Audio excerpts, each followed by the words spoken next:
Assalamualaikum warahmatullahi wabarakatuh. Terima kasih telah memberikan kesempatan kepada saya untuk menyampaikan presentasi makalah yang saya buat. Nama saya Erminawati, saya dari Teknologi Pendidikan Universitas Ibnu Khaldun. Judul makalah yang saya buat adalah aplikasi andragogi, ya teman-teman. Kami dari kelompok 4 teman-teman ya. Nah, sebelum kita mempelajari tentang aplikasi andragogi, kita pelajari dulu tentang apa yang dimaksud dengan andragogi itu. Andragogi adalah seni dan ilmu mengajar orang dewasa dalam belajar. Nah, di sini juga bisa membantu orang dewasa belajar sesuai kebutuhannya. Nah, jadi dapat juga memotivasi untuk menggunakan memotivasi orang dewasa untuk menggunakan pengalaman. Nah, di sini ada beberapa prinsip andragogi. Yang pertama itu memiliki konsep diri. Jadi orang dewasa itu sudah memiliki konsep diri. Yang kedua, memiliki akumulasi pengalaman. Yang ketiga, memiliki kesiapan belajar. Yang keempat, segera memanfaatkan hasil belajar yang diperoleh. Yang kelima, memiliki kemampuan belajar. Yang keenam, dapat belajar efektif apabila melibatkan aktivitas mental dan fisik. Jadi orang dewasa itu mereka sudah memiliki konsep diri, itu maksudnya mereka sudah mengetahui kelebihan dan kekurangan dirinya, mereka lebih menghargai dirinya, mereka memiliki berbagai pengalaman yang mereka dapat selama hidup. Karena kita manusia ini kan mulai dari bayi sampai kita dewasa, kita memiliki berbagai pengetahuan-pengetahuan yang diperoleh dari pengalaman-pengalaman yang kita dapat ya. Nah, yang ketiga itu dia memiliki kesiapan belajar. Jadi orang dewasa itu sudah tahu apa yang dia inginkan dan dia sudah memiliki tujuan yang jelas sehingga dia memiliki kesiapan belajar yang lebih tinggi. Dan yang keempat itu orang dewasa itu biasanya ingin segera memanfaatkan hasil belajar yang diperoleh. Dan kelima itu memiliki kemampuan belajar ya. Dan selanjutnya, nah di sini ada pendekatan desain instruksional. Nah, pendekatan desain ini dibagi menjadi dua, yaitu behavioristik dan konstruktivistik. Nah, apa perbedaan antara behavioristik dan pendekatan konstruktivistik? Jadi kita yang telah kita pelajari itu adalah behavioristik itu lebih mengarah ke tingkah laku ya. Sedangkan konstruktivistik itu lebih mengarah ke pemahaman diri. Nah, sebenarnya teori belajar ini bermula dari pandangan tentang hakikat manusia menurut John Locke dan Leibniz. Jadi kalau menurut John Locke itu bahwa manusia itu merupakan organisme yang pasif yang bisa diwarnai oleh lingkungan, sedangkan menurut Leibniz itu bahwa manusia itu merupakan pusat kegiatan, manusia itu yang mempengaruhi lingkungan. Jadi kedua pandangan ini bertolak belakang. Nah, jadi pandangan John Locke akhirnya melahirkan teori behaviorisme atau menjadi behavioristik, sedangkan Leibniz itu mengarah ke konstruktivistik. Nah, di sini ada tokoh-tokohnya beda-beda ya. Teman-teman bisa kita lihat di sini adalah Skinner, Major, Gagne, dan Merrill itu dia ke behavioristik, sedangkan kalau konstruktivistik itu ke Dewey, Piaget, dan Vygotsky. Nah, bagaimana filosofinya? Jadi di sini pendekatan behavioristik ini berpendapat bahwa makna ada di dunia yang terpisah dari pengalaman pribadi, sedangkan konstruktivistik ini dia berpendapat bahwa belajar memberikan makna pada dunia dan membangun pemahaman mereka sendiri berdasarkan pengalaman unik mereka. Bagaimana hasil belajarnya? Nah, menurut behavioristik, berdasarkan pendekatan behavioristik ini, hasil belajar itu dilihat dari adanya perubahan tingkah laku yang dapat diukur, diamati, dan dinilai secara konkret. Sedangkan pendekatan konstruktivistik itu bagaimana membangun pemahaman peserta didik. Nah, di sini juga berbeda peran instruktur.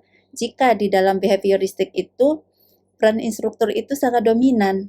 Jadi, di sini ada transfer knowledge antara peran dari instruktur ke peserta didik.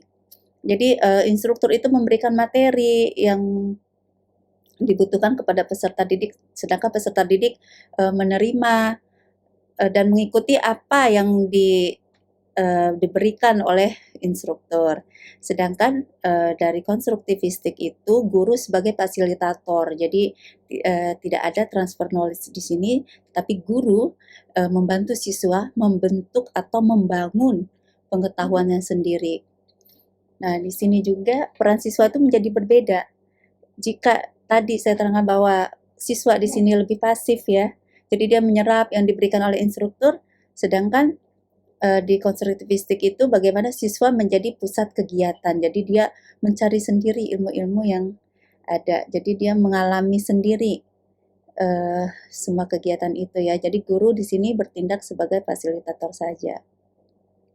Bagaimana kegiatannya? Jadi jika pendekatan behavioristik itu peserta didik itu membaca, meninjau, menganalisis teks yang telah disediakan oleh instruktur. Sedangkan pada konstruktivistik itu penekanan pada diskusi dan kolaborasi di antara kelompok siswa. Nah, penilaiannya seperti apa? Nah, jika di pendekatan behavioristik itu penekanan pada produk akhir, jadi dinilai pada produk akhir, sedangkan pendekatan konstruktivistik itu penilaian itu terintegrasi di semua kurikulum dan di produk akhir juga, tapi lebih kepada proses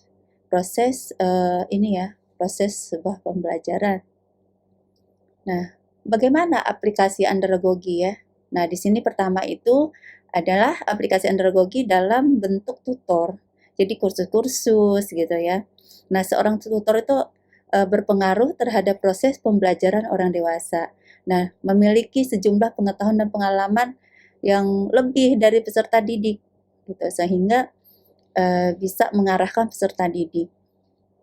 Nah, di sini sikap tutor juga sangat penting, dia tidak boleh terlalu menggurui ya. Karena jika menggurui sekali itu biasanya peserta didik tidak akan nyaman belajar.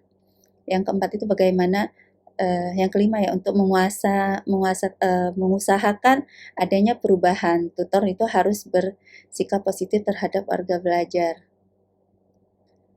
Nah, hal-hal yang penting yang harus dimiliki oleh para tutor itu bersikap manusiawi. Bersikap manusiawi ini apa sih? Nah, bersikap manusiawi ini dia memiliki empati terhadap peserta didik. Dia tidak semena-mena memberikan tugas, dia harus lihat dulu seperti apa sih peserta didiknya gitu. Nah, bersikap wajar itu dia jujur apa adanya dan konsisten terhadap keputusannya ya. Yang ketiga itu bersikap respect. Respect itu dia memiliki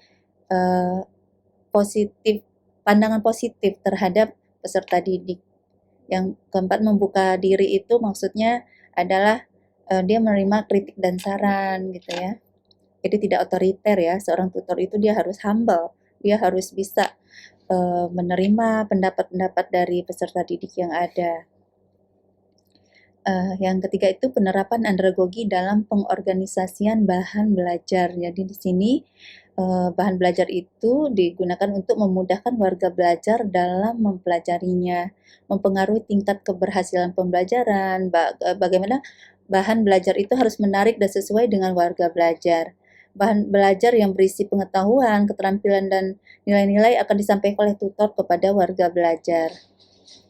Yang keempat itu faktor-faktor yang patut dipertimbangkan dalam memilih bahan belajar itu adalah tingkat kemampuan peserta. Jadi seorang tutor itu dia harus bisa melihat kemampuan pesertanya seperti apa, sehingga dia bisa memilih bahan belajar bagaimana sehingga materi itu akan tersampaikan dengan baik kepada peserta didik. Yang kedua itu bagaimana keterkaitan dengan pengalaman yang telah dimiliki oleh peserta. Jadi seorang tutor itu harus melihat background yang dimiliki oleh peserta sehingga bisa dikolaborasikan dengan bahan belajar yang ada. Yang ketiga itu bagaimana tingkat daya tarik bahan belajar. Bahan belajar itu dia harus menarik, jangan membuat bosan peserta didik ya. Yang keempat itu bagaimana tingkat kebaharuan dan aktualisasi bahan. Pemilihan bahan juga harus up to date, jangan yang sudah lalu sehingga tidak menarik peserta didik. Yang keempat itu bagaimana penerapan andragogi dalam metode pembelajaran. Jadi metode pembelajaran yang dapat digunakan dalam kegiatan belajar itu adalah pertama, berpusat pada masalah. Yang kedua, menuntut dan mendorong peserta didik untuk aktif. Jadi metode pembelajaran itu berperan penting ya untuk membuat peserta menjadi aktif, mendorong peserta untuk mengemukakan pengalaman sehari-hari, menumbuhkan kerjasama gitu ya. Dan yang terakhir itu bagaimana lebih bersifat pemberian pengalaman, bukan merupakan transformasi atau penyerapan materi. Jadi di sini dilakukan diskusi metode pembelajaran itu kan bagaimana seseorang itu bisa berkolaborasi dengan yang lainnya. Bagaimana tahap-tahap kegiatan belajar dan membelajarkan? Di sini ada perumusan tujuan program. Jadi seorang tutor itu dia harus bisa merumuskan tujuan programnya, bagaimana mengembangkan alat evaluasi dan evaluasi hasil belajar, bagaimana menganalisis tugas belajar dan identifikasi kemampuan warga belajar, penyusunan strategi belajar membelajarkan dan pelaksanaan kegiatan belajar dan membelajarkan. Yang kelima, pemantauan hasil belajar. Jadi di sini benar-benar tujuan itu sangat penting, apa yang ingin dicapai dari pembelajaran tersebut. Nah, kesimpulannya bahwa apa sih yang dapat kita simpulkan dari makalah ini? Yang pertama itu, andragogi adalah seni dan ilmu mengajar orang dewasa dalam belajar, bagaimana membantu orang dewasa belajar sesuai kebutuhannya, bagaimana aplikasi andragoginya itu dalam performance tutor, pengorganisasian bahan belajar, dan dalam metode pembelajaran. Nah, demikianlah presentasi dari saya. Lebih dan kurangnya saya mohon maaf. Assalamualaikum warahmatullahi wabarakatuh.